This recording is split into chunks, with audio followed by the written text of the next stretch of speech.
Ya está nuestro invitado, que es el doctor Esteban Ron. Él es especialista en Derecho Constitucional y Electoral, con quien vamos a conversar sobre este tema absolutamente sui generis ocurrido hace pocos días a propósito del asesinato de Fernando Villavicencio, que dio lugar, luego de muchas especulaciones, a que finalmente sea inscrita la candidatura del señor Cristian Zurita. ¿Cómo le va? ¿Me escucha bien, Esteban? Perfectamente, Jimmy. Buen día, buen inicio de semana. Gracias por la invitación y por el Muchas espacio. gracias. Bueno, antes la invitación era un poco para que nos dé luces sobre si se podía o no inscribir como candidata presidencial a Andrea González. Habíamos dicho 150,000 veces que eso no era posible, que tenían que inscribir un candidato a la presidencia. Ok, está un candidato a la presidencia cuya candidatura aún no está en firme. No obstante, entiendo que ya está inscrita. ¿Cuál es el proceso que tiene que pasar esta candidatura para que finalmente se informe y cuándo ya está en firme? Claro, Jimmy, como tú decías en la parte inicial de la entrevista, pues creo que en este caso Construye no corrió riesgos, ya que habían claras determinaciones según el Código de la Democracia e inclusive según sentencias del propio Tribunal Contencioso Electoral, en la cual cuando existía alguna anomalía en una candidatura del binomio presidencial, se mandaba a cambiar el candidato y no la candidatura. Así que creo que Construye no corrió ese riesgo para no quedarse sin candidato. Entonces han decidido por el colega de Fernando Villavicencio, Cristian Zurita, Andrea González se mantiene como candidata a la vicepresidencia. ¿Y ahora qué viene dentro del proceso? Bueno, el Consejo Nacional Electoral, creo que como máximo el día de hoy, tendrá que hacer una verificación de requisitos de la candidatura de Cristian Zurita. Recordemos que por mal reemplazo que sea, esta candidatura o este candidato tiene que ser sometido al escrutinio jurídico y político de otras organizaciones políticas. ¿Qué es lo que viene? Consejo Nacional Electoral hará una verificación de los requisitos. Obviamente se va a mantener el mismo plan de trabajo, plan de gobierno, en virtud de lo que ya fue presentado por Construye, pero se tendrá, en primer lugar, que notificar con esta revisión y calificación parcial de la candidatura de Cristian Zurita a todas las organizaciones políticas participantes en el proceso electoral para que puedan ejercer su derecho de objeción a esta candidatura. Es decir, que bajo el conocimiento que estos tengan por posibles inhabilidades del candidato Cristian Zurita, puedan decir no, él no puede ser candidato a la presidencia de la República. Para esto, y después de la resolución y notificación que realiza el Consejo Nacional Electoral, las organizaciones políticas tienen el plazo máximo de 48 horas. Digamos, Jimmy, que no se presenta ninguna objeción a esta candidatura, el Consejo Nacional Electoral, en este caso el Pleno, tendría que realizar la resolución de calificación. Pero recordemos que sobre esa resolución de calificación del Consejo Nacional Electoral cabe al menos un recurso más en sede administrativa y otro más ante el Tribunal Contencioso Electoral. Es decir, que un proceso en general de calificación de candidaturas tomaba, y lo hemos analizado en este mismo espacio, entre 24 y 28 días. Ahora, siendo que estamos en una situación totalmente extraordinaria, que nunca se ha vivido en el país previamente, y en el caso de no presentarse ningún tipo de objeción, recurso administrativo o recurso subjetivo contencioso electoral, la candidatura podría estar calificada como máximo hasta el día jueves, digamos así, y notificada, en este caso, a la Dirección de Capacitación del CNE para que difundan quién es el nuevo candidato en el momento de las elecciones como tal. Se ha visto casos, y eso ya lo voy a explicar, en los cuales han existido cambios de candidatos por fallecimiento. No es el primer caso en cuanto a candidatos en general. Recordemos que tuvimos un candidato fallecido a la alcaldía de Esmeraldas hace dos elecciones seccionales previas, pero en el caso de presidencia sí, y eso ya les puedo explicar cómo es lo que tiene que hacer el Consejo Nacional Electoral, Jimmy. Ahora, claro, en el mundo ideal supondríamos que no haya ningún tipo de recurso para, no es la palabra, para objetar la candidatura, para impugnarla, ok. Pero supongamos que por ahí algún partido, a alguno se le ocurre por ahí presentar... O un ciudadano, creo que puede, ¿no? ¿Qué pasa? ¿Correría el riesgo ojo, no es lo que deseamos, pero hay que poner los escenarios que se pueden dar, ¿no? Puede ser que se quede sin participar para la presidencia. Construye. No, en este caso no se quedaría sin participar para la presidencia. Ahora, separemos estos dos temas. Los recursos o los reclamos, como dice también Omar, ante sede administrativa, es decir, la objeción y el recurso administrativo, solo lo pueden presentar otras organizaciones políticas. Correcto. El recurso subjetivo contencioso electoral de la misma manera, y de hecho hay jurisprudencia en el Tribunal Contencioso Electoral de que los recursos subjetivos contenciosos electorales solo lo pueden presentar las personas que previamente han objetado o han presentado recursos administrativos, Correcto. para que no se abra este espectro de que ciudadanos puedan impugnar candidaturas a efectos de no retrasar los procesos electorales. Entonces, como que ahí queda un poco más blindado. ¿Qué es lo que sucedería en el caso de que no tengamos una calificación de candidatura, por lo menos hasta el día sábado 19? El artículo 112 del Código de la Democracia establece que, y es un párrafo pequeñísimo, establece que los votos que se generen para esa candidatura serán imputadas a la nueva candidatura. Es decir, en la papeleta vamos a ver a Fernando Villavicencio, Andrea González, eso va a ser inamovible, pero después de eso, digamos que existiese una calificación extemporánea que no debería ser, pero estamos en el país de lo que todo puede pasar. Las votaciones que tuviesen, en este caso, la casilla de Fernando Villavicencio y Andrea González serían imputadas a Cristian Zurita como nuevo candidato, pero no se va a detener el proceso electoral bajo ningún concepto, y en el caso de no tener candidatura calificada, al final del escrutinio será imputada la votación numérica que tenga a Cristian Zurita y Andrea González.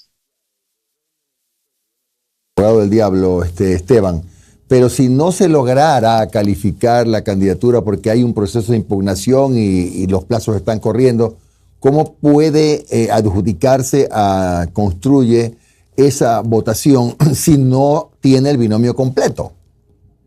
Lamentablemente entiendo la lógica que tú estableces, Jimmy. Para mí eso debería ser el deber ser, pero eso es lo que establece el Código de la Democracia. ¿Sí? Existe esa indeterminación de calificación. Es decir, fallece un candidato, se muere un candidato, cualquier circunstancia puede darse, y en el proceso de cambio de candidatura, si es que no llegase a calificarse, al final se imputará al nuevo candidato los números. Eso es lo que establece el artículo 112 del Código de la Democracia. Pero aquí lo ideal sería que el Consejo Nacional Electoral de manera inmediata, el día de hoy, ya notifique sobre la inscripción de Cristian Zurita a las demás organizaciones políticas. Y hay otra cosa súper importante, Jimmy. Digamos que pasan las 48 horas y no se presenta ninguna objeción. No es que se cierre el espectro para presentar el recurso subjetivo contencioso electoral, que demora al menos 7 días en resolverse, porque después de la calificación, de la resolución de la calificación de la candidatura, sobre esa sí se puede atacar a través de un recurso subjetivo contencioso electoral, y hasta que se califique por parte del Tribunal Contencioso Electoral se demorará también de 2 a 3 días. Entonces, yo creo que aquí lo ideal sería de que, en primer lugar, la responsabilidad de Construye tener un candidato que no tenga ningún tipo de inhabilidad para haber sido reemplazado por Fernando, para haber sido, el reemplazo de Fernando Villavicencio, quiere decir que no tiene ningún tipo de inhabilidad y que tuvo un escrutinio interno principalmente. Pero después de eso, que las organizaciones políticas no encuentren algún tipo de anomalía en la candidatura. Pero ojo, eso en el ámbito jurídico. Ahora veamos en el ámbito político. ¿Qué es lo que pasaría si es que se califica a Cristian Zurita? ¿Será que Cristian Zurita, y perdón el coloquialismo, jala los mismos votos que Fernando Villavicencio, o las otras organizaciones políticas no quieren correr el riesgo de tener candidato o un candidato que arrastre esa votación y merme votación me refiero a las organizaciones políticas que potencialmente podrían ser los impugnantes de esta candidatura? Entonces, como te decía, en Ecuador todo puede pasar. Puede ser que Cristian Zurita, no lo afirmo, no sé sobre sus temas personales, tenga alguna inhabilidad, y eso sea a conveniencia de las demás organizaciones políticas, que no esté en papeleta, y obviamente sería una deconstrucción de Construye, ¿sí? Ahora, es doctor, decir, romper totalmente el esquema. Doctor, Omar. ¿cómo está, Omar? Buen día. Gracias, doctor, por su tiempo. Doctor, ¿y qué pasa? Ojo, o sea, todos estamos suponiendo que el señor Zurita está calificado. Pero y si en última instancia, ante el contencioso electoral, se declara que está inhabilitado y se descalifica el binomio hasta el día sábado, digamos que el día sábado viene el contencioso electoral y dice, ¿sabes qué? Este señor no puede ser candidato, tiene una inhabilitación, no puede ser candidato. ¿Qué pasa en ese momento? Ya, en ese caso a pesar de que no existe disposición de carácter legal y no llegase a calificarse una candidatura hasta el día de domingo, inclusive, Omar, en el cual sería el momento adecuado para hacer esta imputación de la votación que se obtenga como lista construye, no existe una disposición legal. Ahí el Consejo Nacional Electoral, a través de un informe jurídico y un informe en este caso de la Dirección u Coordinación Nacional de Procesos Electorales, tendría que establecer qué es lo que va a pasar con esa votación. Porque, ojo, la papeleta no se va a modificar, claro, o señalar que no existe la candidatura como tal en el proceso de capacitación, que era lo que yo les decía a un inicio. Cuando falleció este candidato a la alcaldía de Esmeraldas hace 2 elecciones seccionales, las juntas receptoras del voto, a través de las juntas provinciales electorales, capacitaron a los electores y se señaló el día de la votación y se recordaba el día de la votación que efectivamente en la lista número tal el candidato ya no era Esteban Ron, sino era Omar Jaime. ¿Sí? Y entonces eso se les decía el día a día, el voto al voto. Ahora, no sabemos qué es lo que pueda pasar hasta el día de sábado. Y digamos que no logra una calificación, en este caso construye, no hay disposición legal que así establezca. Es una situación totalmente anómala. ¿Qué me dicta la lógica? ¿Y qué me dicta, en este caso, la inteligencia normativa? Que en el caso de que construye no pueda ser, bajo ningún concepto, calificado la candidatura o que no logre calificar a Cristian Zurita por diversos recursos, inclusive por el escrutinio o la impugnación de organizaciones políticas, sea una candidatura vacía. ¿A qué nos referimos con eso? Que el Consejo Nacional Electoral tendrá que decir que no se calificó esa candidatura y que un voto otorgado a una candidatura vacía, esto le estoy hablando desde el derecho comparado, se entiende como un voto nulo. Sí, pero no hay norma, eso quiero ser súper claro, no hay norma que así lo determine, tendría que ser una resolución del Consejo Nacional Electoral. Ahí voy a hablar de la total ignorancia, ¿no? No puede ser una interpretación de la Corte Constitucional, porque caramba, eso me vuelve unas acciones de protección en cascada, si es que llega a ocurrir ese escenario. Omar, no te preocupes por eso, porque existe una disposición en la Ley Orgánica de Garantías Jurisdiccionales que establece que las acciones de protección no son aplicables a materia electoral. En el caso blindado, inclusive de blindado. Sí, está blindado. En este caso, por tener al Tribunal Contencioso Electoral como un organismo máximo de administración de justicia en materia electoral. Y si es que se presentasen acciones de protección, los jueces están obligados a no calificar a las mismas en el primer acto jurisdiccional so pena de destitución. De hecho, te cuento como experiencia, hace un par de meses con una querida amiga, docente de la Universidad SEC en la que trabajamos, hicimos una capacitación sobre este mismo tema y el Tribunal Contencioso Electoral ha dicho en innumerables veces que las acciones de protección no caben. Y en el caso de que los jueces otorgasen acciones de protección o al menos calificar acciones de protección en materia electoral, serán inmediatamente destituidos por el Tribunal Contencioso Electoral. Entonces no va a caer por ahí. Lo que tenemos que entender en este caso, Omar, y es que no hay disposiciones jurídicas, nunca se ha hecho una previsión del mismo. El ejemplo que yo te comentaba es de derecho comparado, ha sucedido en elecciones seccionales, si se quiere decir, en una comparación a las que tenemos en Ecuador, en México, que es que candidaturas se han quedado vacías, ese es el nombre, ¿sí? No existen candidatos porque se han retirado, porque se fueron del país, porque inclusive fallecieron, porque también fueron sujetos de sicariato. El Tribunal Federal, en este caso, dijo, si es que se vota por esa candidatura que no está calificada y que estuvo en papeleta, se entiende como un voto nulo, pero nuevamente eso sería una resolución del Consejo Nacional Electoral. Doctor, rapidito antes de darle paso a Noris, a ver, yo ya con las experiencias que hemos tenido en el 2021 como que más o menos nos conocemos los plazos. Ya, hoy digamos se reúne en la noche el CNE, ¿no es verdad? El CNE le da su bendición, tiene 24 horas para notificar a los partidos o 48. Vamos plazo por plazo, tiene 24 o 48. No. A ver, el Consejo Nacional Electoral se reúne el día de hoy y califica la candidatura. El Consejo Nacional Electoral debería notificarla inmediatamente a las organizaciones políticas en casilla electoral y en casilla electrónica. Desde ahí se tiene 48 horas para presentar la objeción. Es decir, a miércoles. A miércoles en la noche. A miércoles en la noche. Se entiende el día completo. Yo vengo, lista número 100. soy de los que les encanta jodo la vida. Objeto el día miércoles a las 7:59 de la noche. ¿Qué pasa? El Consejo Nacional Electoral tendría que reunirse de manera inmediata para ver la objeción y resolverla el día jueves y notificarla el día jueves. El día jueves y el día viernes. Entonces el día jueves en la noche la notifica.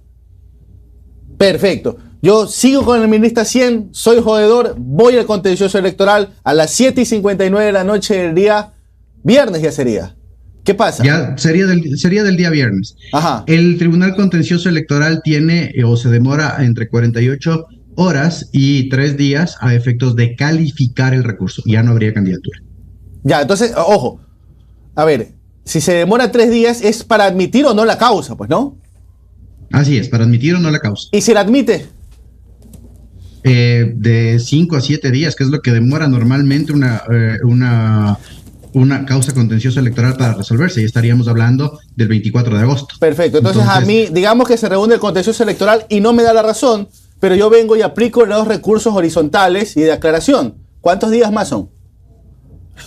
5 días más, Omar. Te conoces los plazos y los recursos muy bien. Sí. 5 días más, estaríamos hablando del 30 de agosto aproximadamente. 30 de agosto. Si eso llega a pasar, ¿qué pasa con esa candidatura? Se entendería que no existe candidatura, es lo que te decía. Si llegamos al día sábado sin que exista una candidatura en firme, el Consejo Nacional Electoral debe notificar a las organizaciones políticas y en general hacer un proceso de sociabilización al electorado señalando que esa candidatura es una candidatura vacía. Sin embargo, aquí viene y todo es interpretable lamentablemente en materia electoral por la situación que estamos viviendo. Se dice que en el caso de cambio de candidato, los votos que obtenga el nuevo candidato serán imputados después del proceso, pero se entiende como candidatura calificada. Claro. Ojo con eso. No es que mucho después, el 30, el 31 de agosto se califica a Cristian Zurita y en el conteo se le otorgan los votos.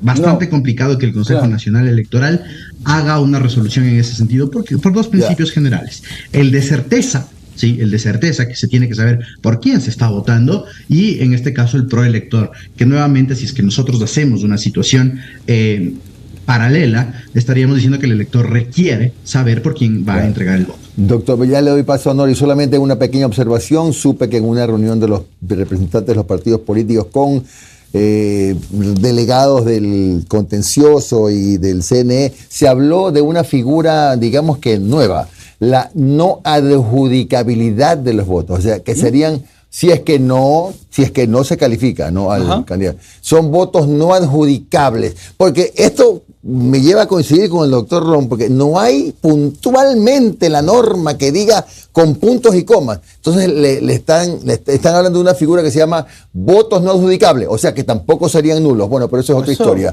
Continúa. Se quedarían en el limbo los votos. Bueno, es que si la candidatura no está completa, si el binomio no está completo, ahí tendrá que decidir. No sé si el pero preguntémosle, Esteban, buenos días, Noris Arroyavete Salva. Preguntémosle a Esteban si existe, primero, esta figura, y segundo, si es aplicable a la norma ecuatoriana. Sí, muy bien, gracias por la pregunta y esa iba a ser mi respuesta a lo que decía Jimmy. Las organizaciones políticas del Consejo Nacional Electoral y el Tribunal Contencioso Electoral, en este caso, podrían reunirse a efectos de dictar una clase, una cátedra, o cualquier tipo de capacitación. Pero recordemos que el derecho electoral es derecho público, Noris, Jimmy y Omar. No se puede hacer lo que no esté establecido en la ley. Y los 3 tipos de votos que se establecen en el Código de la Democracia es el voto nulo, el voto en blanco y el voto válido. No existe un tema de votos no adjudicables o, como Jimmy decía, dejar en el limbo un voto a efectos de la contabilización. En ese caso, al no tener una candidatura, no existe una determinación de si es voto nulo o es voto en blanco. No hay un espacio para la interpretación, Esteban. No hay un espacio para la interpretación, entendiendo el contexto en el que estamos en este momento. Definitivamente, se da espacio a interpretación, pero en los sistemas electorales no podemos interpretar porque estamos hablando de una contabilidad numérica, Noris. ¿Sí? Entonces el Consejo Nacional Electoral tendrá que decir o es nulo o es blanco, no le queda una opción de no adjudicable o sí adjudicable o el limbo, porque justamente por el principio de legalidad, derecho público, se puede hacer solo lo que la ley establece y la ley establece 3 tipos de votos: válido, nulo y blanco. Tal vez después de un procesamiento de los votos realizados a escala nacional a favor de esta candidatura, se tenga un número. Hablemos de 1 millón de votos. Hablemos que la candidatura, en este caso, que no tiene nombres, tenga 1 millón de votos. ¿A dónde van a ir esos votos? ¿No se los puede adjudicar? ¿O irían a una no contabilización? Esta no contabilización tendría que ser al voto nulo, porque recordemos que al final, después de decretado un ganador, los votos blancos son adjudicados al ganador de la elección. Entonces, no podría ponerse un tema de no adjudicabilidad o de determinar una nueva categoría de votos. Creo que en ese caso la responsabilidad del CNE es capacitar, establecer los procedimientos claros y dictar las disposiciones protocolarias o a través de instructivo antes del proceso electoral. Al no haber participado Cristian Zurita del debate, supongamos que su candidatura queda en firme, pero no participó del debate, que es uno de los reglamentos o normas que se tiene. ¿Qué pasaría ahí? ¿O no importa porque su candidatura no estaba en firme antes de que sea el debate? De acuerdo, el artículo, igual para hacer la referencia normativa, el 202.2 del Código de la Democracia y el Reglamento de Debates establece que los debates son obligatorios. Y en el caso de la inasistencia injustificada de un candidato, este sería sancionado. Ahora bien, en este caso no hay candidato. Entonces Cristian Zurita no podía haber participado del debate y además la organización política tampoco va a recibir ningún tipo de sanción o va a ser sujeto de una infracción de carácter electoral. No pasa absolutamente nada. El reglamento de debates además establece que en el caso de inasistencia de uno de los candidatos se dejaba el espacio del candidato para que se pueda identificar que no estaba ahí, y así lo hizo ayer el Consejo Nacional Electoral, así que no pasará absolutamente nada en cuanto al debate. Ok, Esteban, esta es la última. ¿El CNE realmente tiene tiempo en este año, 4, 5, 6 meses, hasta que vengan las nuevas elecciones, para poder hacer este tipo de modificaciones que requiere y que nos estamos dando cuenta, entendiendo lo que se está pasando, y que en las próximas elecciones no sabemos si va a volver a pasar y hay muchos vacíos? Sí, Noris, a ver, el tema es que existe un candado temporal en la Constitución de la República del Ecuador que señala que la ley orgánica electoral o la ley de elecciones, o como se llame, la ley que trate la materia electoral, no puede modificarse hasta 1 año antes de las elecciones. Nosotros de aquí vamos a tener elecciones en el año 2025, más o menos en el mes de febrero o marzo. Eso quiere decir que hasta febrero o marzo del año 2024 se tendría que modificar el Código de la Democracia. En ese sentido, no creo que exista un tiempo. Han existido un montón de proyectos de reforma, lamentablemente, y se los digo por experiencia, hemos acudido con alumnos de la Universidad SEC y demás a la asamblea, a la comisión donde se trataban esto, que era la Comisión de Relaciones Internacionales y la de Justicia, y lamentablemente no eran reformas integrales, eran reformas de conveniencia y parches. Entonces, para que se modifique una ley de carácter orgánico, como lo es el Código de la Democracia, al menos se toma 1 año al interior de la Asamblea, al interior, previo a la aprobación. Es decir, que para el 2025 no vamos a tener una reforma del Código de la Democracia. Lo que tendrá que hacer el Consejo Nacional Electoral, y digámoslo así también, el nuevo pleno del Consejo Nacional Electoral, porque después de estas elecciones tiene que renovarse obligatoriamente ese pleno con 2 miembros, es hacer una reglamentación no general, sino específica de cara a estas elecciones, haciendo la previsión de este tipo de escenarios. Pero en este momento queda únicamente ejecutarlo a través de la capacidad reglamentaria del Consejo Nacional Electoral, no una reforma al Código de la Democracia, porque no hay tiempos, Noris. Claro, gracias, doctor Esteban Ron. Es un especialista en Derecho Constitucional y Electoral que ha estado con nosotros. Esteban, un buen día, muy amable como siempre. Jimmy, gracias por todo, una excelente semana a ustedes. Gracias, ok.